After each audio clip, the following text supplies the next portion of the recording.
Hello mga kabayan, ako si Roel mula dito sa Riyadh, Saudi Arabia at nagtatrabaho bilang isang personal driver sa isang negosyante dito sa Saudi. At isa sa mga trabaho ko dito bilang driver ay ang pag-secure ng mga pintuan kung may mga deliveries o anumang order ni madam na dumating.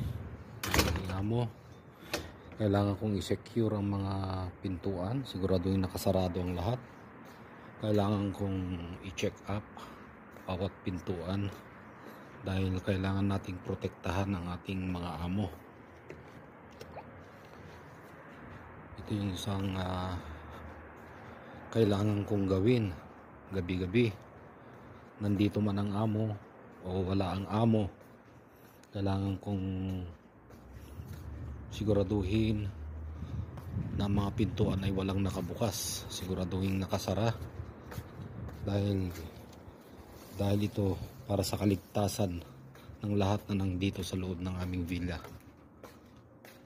Yan, iniikutan ko to gabi-gabi, tinitingnan kung may mga nakabukas o may mga problema na kailangang asikasuhin, kailangang gawin. Yung mga makina na swimming pool at fountain kailangang i-check, especially yung mga pintuan na possible entrance ng mga intruders natin. Although tahimik dito, kaso nga lang kailangan talagang i-secure natin to kasi ako lang yung nag-iisang lalaki dito. Lahat ng mga kasamahan natin ay mga babae, so kailangan nating i-secure ang buong paligid.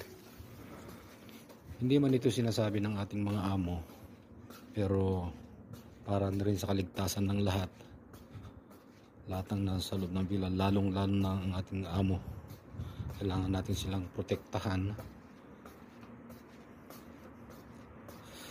So secure naman ang mga pintuan natin ngayon, may sarado lahat. Kaya after ng pag-check up ng paligid, doon na tayo makakapagpahinga, magre-rest na tayo. Ayan, so maraming salamat. Sana ay suportahan nyo pa ang aking mga video. Thank you so much mga idol.